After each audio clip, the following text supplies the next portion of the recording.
Ini disebut CRISPR Cas9. Teknologi CRISPR memungkinkan para ilmuwan untuk membuat perubahan DNA pada sel-sel yang dapat memungkinkan kita untuk menyembuhkan penyakit genetik.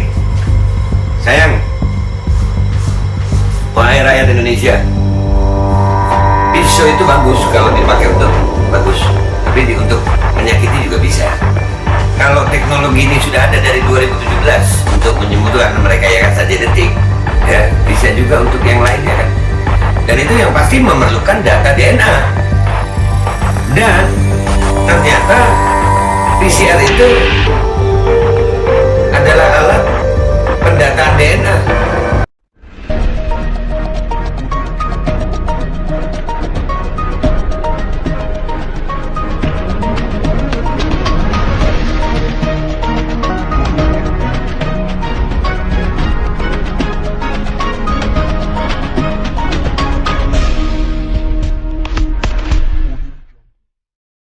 Assalamualaikum warahmatullahi wabarakatuh. Welcome back, selamat datang lagi di channel Babe Aldo. Bersama gue ada Babe Aldo yang tetap santuy, bakal sehat, dan jangan lupa ngopi.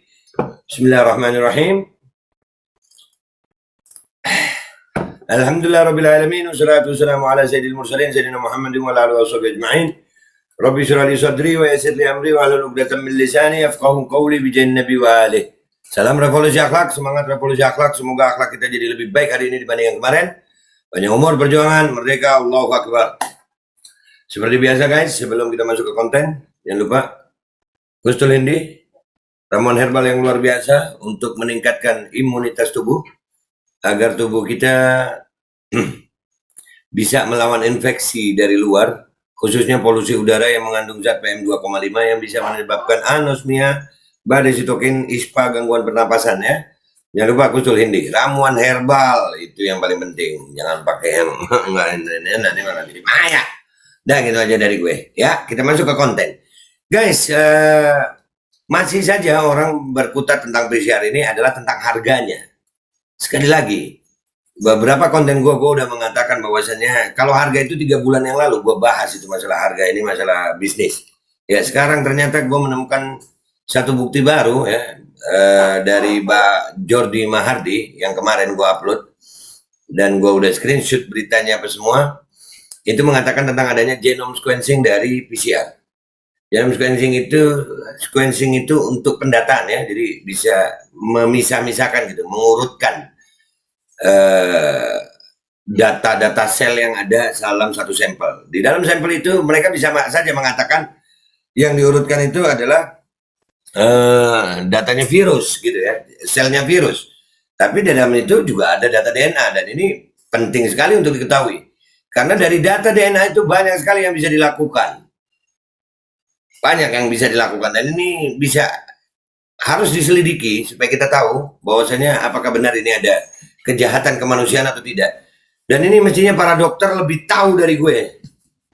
Mestinya. Kadang-kadang dokter malah ngomonginnya soal harga doang sih ya. Nyawa manusia Indonesia ini nggak ada harganya, nggak ada nilainya, ini luar biasa. Kita harus memperjuangkan ini, anak-anak kita gimana. Nah, gue menemukan satu website ya. Di sini banyak tentang istilah untuk genetika, tentang DNA. DNA ini apa aja yang bisa dilakukan? Ini konten gue pertama nih ya. Jadi gue akan bahas tentang nih. Di sini dari farmasetika.com ya. Ya, kalian bisa search juga itu farmasetika.com. Di sini tentang teknologi CRISPR ya. Di sini ada beberapa yang kita mau bahas adalah yang ini.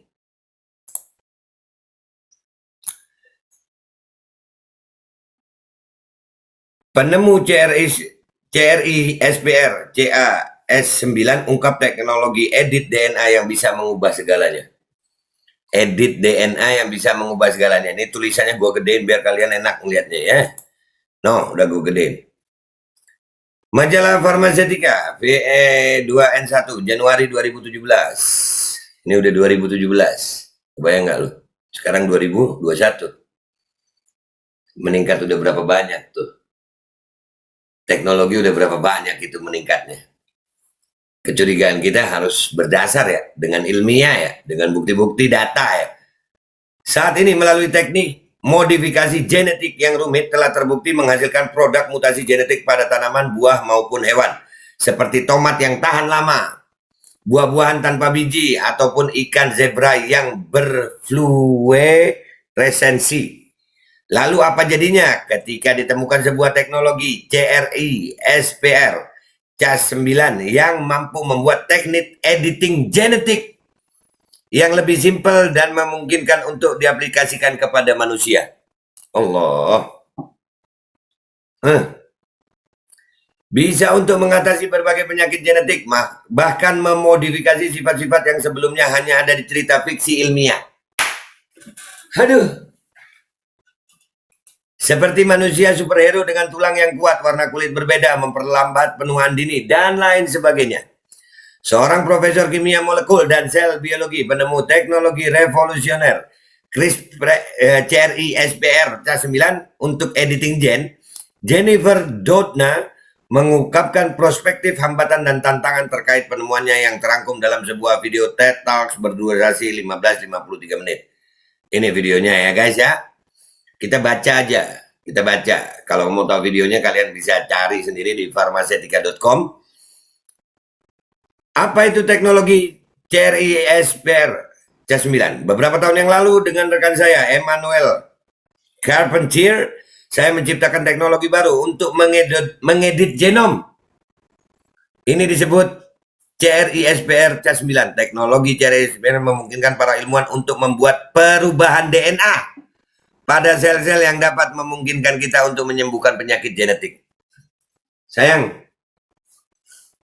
wahai rakyat Indonesia, pisau itu bagus kalau dipakai untuk bagus, tapi untuk menyakiti juga bisa. Kalau teknologi ini sudah ada dari 2017 untuk menyembuhkan merekayasa genetik, ya bisa juga untuk yang lainnya kan. Dan itu yang pasti memerlukan data DNA. Dan ternyata PCR itu adalah alat pendataan DNA. Dari mana Bapak? Nah, sequencing, pemisahan, pengurutan. Satu sampel itu ada yang diurutin. Ada virus mungkin, ada bakteri, ada juga sel DNA kita. Kira-kira nih yang ditunjukin ke kita cuma sel virusnya aja, terus DNA-nya enggak gitu. Padahal dalam satu sampel. Mikir. Kebayang kalau itu dikumpulin bisa jadi apa aja. Ini yang ngomong bukan gue. Kalau gue yang ngomong jangan lu percaya. Gue bukan dokter, bukan ilmuwan. Tapi ternyata ada jurnalnya. Kecurigaan gue sebagai orang yang kritis. Ini penting kalian perhatikan. Ini demi bangsa Indonesia. Dan teknologi untuk rekayasa genetika, mutasi genetika sudah ada di 2017. Anda mungkin tertarik untuk mengetahui bahwa teknologi CRISPR, gue nyebutnya CRISPR ya, berasal dari proyek penelitian dasar yang bertujuan untuk menemukan bagaimana bakteri melawan infeksi virus. Bakteri harus berurusan dengan virus di lingkungan mereka, dan kita dapat berpikir tentang infeksi virus seperti bom waktu. Bakteri hanya memiliki beberapa menit untuk menjinakkan bom sebelum jadi hancur. Jadi banyak bakteri yang ada dalam sel mereka memiliki sistem kekebalan adaptif yang disebut CRISPR, yang memungkinkan mereka untuk mendeteksi DNA virus dan menghancurkannya. Jadi kalau dibuat bagus ini teknologi ya bagus. Tapi kalau lihat begini, keadaannya begini, kira-kira ini bagus apa enggak ya? Dan ini perlu diselidiki nih. Nih pakar-pakar hukum, pakar-pakar biologis, kimia, ini harus bersuara dong. Ini bisa jadi kejahatan kemanusiaan yang dilakukan oleh perusahaan-perusahaan PCR.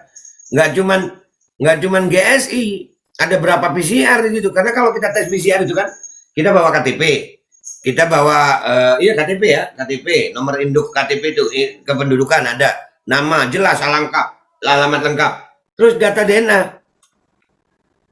Protein Cas9 secara otomatis mengedit DNA. Bagian dari CRISPR adalah protein yang disebut Cas9 yang mampu mencari, memotong, dan akhirnya menurunkan DNA virus dengan cara tertentu. Dan melalui penelitian kami bertujuan untuk memahami aktivitas protein Cas9 ya kita menyadari bisa memanfaatkan fungsinya sebagai teknologi rekayasa genetika. Nih, rekayasa genetika. Bisa ada tuh rekayasa genetika tuh. Ada. Jadi dengan data DNA yang ada di mereka, mereka bisa merekayasa. Ngopi. Ngopi dah, ngopi.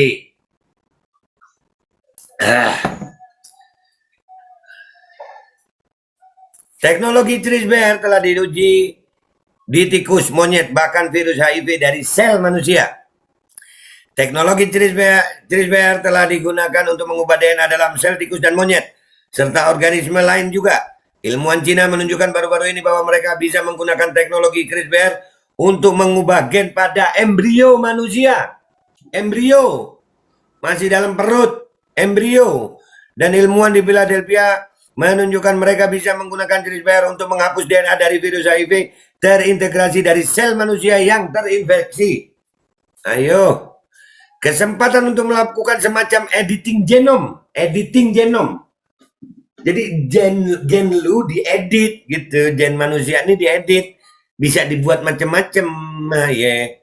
Ini ceritanya di sini yang bagus-bagus saja untuk pengobatan, untuk ini. Tapi apakah itu tidak mungkin untuk yang lain? Apakah ini tidak mungkin untuk menjadi biological weapon, senjata biologi? Kalau dipetakan itu DNA. Nah, ini mikir. Yuk belajar. Juga menimbulkan berbagai masalah etika yang kita harus mempertimbangkan.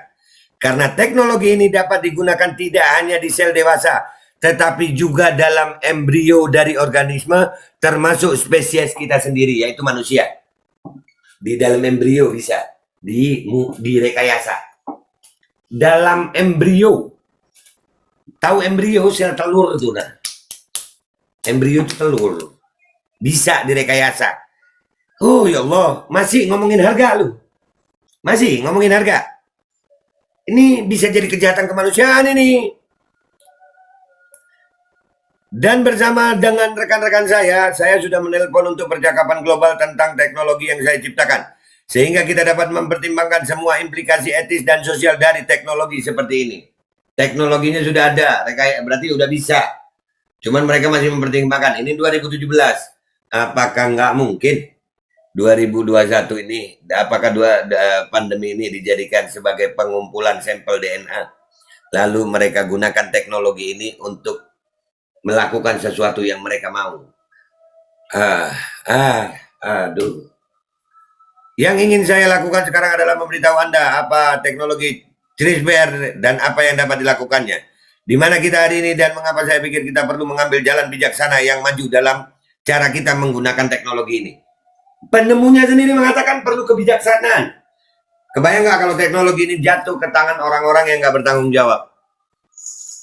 Gimana mau dibilang tanggung jawab? Kalau sekarang aja terang-terangan nih, pejabat kita bisnis kok. Bisnis. Apakah bisnisnya cuma uang? Apakah uangnya itu cuma dari kita bayar PCR-nya? Apakah data DNA itu juga jadi uang? Untuk apa data DNA? Orang kadang ngeremehin. Untuk apa data DNA? Nih, banyak nih. Nih. Lu lihat nih, banyak data DNA bisa.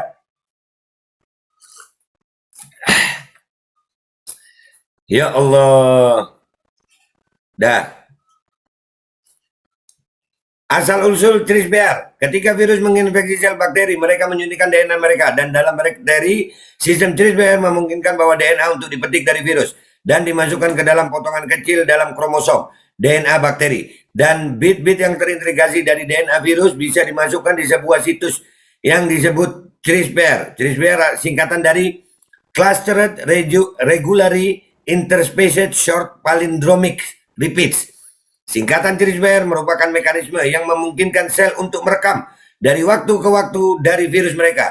Bit DNA diteruskan ke keturunannya sel, sehingga sel-sel terlindungi dari virus tidak hanya dalam satu generasi, tapi lebih banyak generasi sel.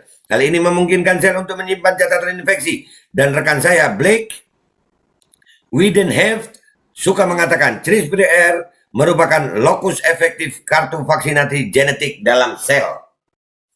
Bayangin tuh.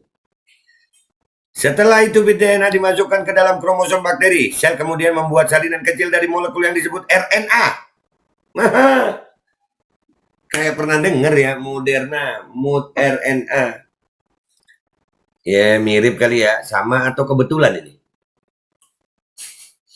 Memang sengaja atau kebetulan ini? Nah, yang merah dalam gambar ini merupakan ulangan tepat dari DNA virus. RNA adalah sepupu kimia DNA dan memungkinkan interaksi dengan molekul DNA yang memiliki urutan yang cocok. Mood RNA itu dimasukkan lewat apa? Micin. Kebongkar ya. Panjang nih. Secara rekayasa genomik, CRISPR bisa mengubah segalanya.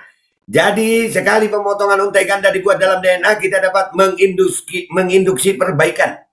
Bisa untuk perbaikan, ingat ya. Kalau bisa untuk perbaikan, bisa juga untuk uji coba. Bisa jadi macam-macam. Dan dengan demikian berpotensi mencapai hal-hal luar biasa. Seperti mampu memperbaiki mutasi yang menyebabkan anemia sel sabit atau menyebabkan Huntington disease. Saya benar-benar berpikir bahwa aplikasi pertama dari teknologi CRISPR akan terjadi dalam darah, di mana itu relatif lebih mudah untuk memberikan alat ini ke dalam sel dibandingkan dengan jaringan yang solid. Ini 10 tahun ke depan teknologi CRISPR bisa digunakan. Jadi perlu data DNA. Udah. Kalian harus mikir. Nih ya, kalian harus berpikir tentang teknologi ini dan kenapa data DNA dan apa itu PCR. PCR itu jelas. Ya, dia untuk mengumpulkan data genome sequencing, data gen baik virus, bakteri maupun sel tubuh kita. Untuk apa itu? Bisa digunakan macam-macam ini. Untuk pengobatan bisa, tapi untuk yang lain-lain juga bisa. Dan bisa memodifikasi rekayasa genetika, modifikasi genetika. Dan ini kalau terjadi kepada rakyat Indonesia, kebayang nggak jadinya gimana? Dan video ini gue buat seluruh tokoh bangsa Indonesia, baik pejabatnya yang di eksekutif maupun di legislatif, khususnya di DPR RI. Dengar ini, buat para ilmuwan. Kalian tahu ilmu ini tapi kalian diam saja. Apa bahayanya bagi rakyat Indonesia ini? Tolong sampaikan. Dan buat rakyat Indonesia, gue berpesan buat diri gue dan seluruh rakyat Indonesia, sampaikan video ini. Ini ada, gue bukan ngecap. Gue mungkin nggak terlalu tahu tentang teknologi itu. Tapi gue berpikir kritis. Dan itu ada. Dan PCR sudah terbukti. Mereka mengakui bahwasannya mereka sedang mengumpulkan data lewat genome sequencing yang dilakukan lewat PCR test. Dan kalau data DNA rakyat Indonesia itu banyak, bukan tidak mungkin rakyat Indonesia sedang menjadi kelinci percobaan untuk rekayasa genetika. Bukan tidak mungkin. Ini harus diselidiki, ini harus dibongkar, dan rakyat Indonesia harus bersuara. Dan saya mengajak semuanya yang masih punya cinta di hati kepada bangsa ini, ayo sama-sama kita bongkar ini, kita usut ini. Ini ada apa? Ingat sekali lagi, ini bukan hanya uang. Ini bukan hanya uang. Tapi tentang bagaimana masa depan genetika anak bangsa kita. Kita mungkin selamat, tapi kalau direkayasa lewat micin yang ada mood RNA di situ, turunan kita jadi apa? Karena data kita sudah ada di mereka. Data DNA kita sudah ada di mereka. Itu aja dari gue. Gue minta maaf kalau ada salah. Mudah-mudahan ini semuanya jadi pelajaran. Dan tolong bantu share ini. Bantu share. Sampai rakyat Indonesia banyak yang sadar tentang bahayanya data DNA yang dipegang oleh orang-orang yang tidak bertanggung jawab. Karena bisa menjadi sebuah proyek rekayasa genetika manusia. Itu aja dari gue. Gue minta maaf kalau ada salah. Wabillahi taufiq wal hidayah wa ridha wal inayah. Wassalamualaikum warahmatullahi wabarakatuh. Semangat Indonesia, semangat.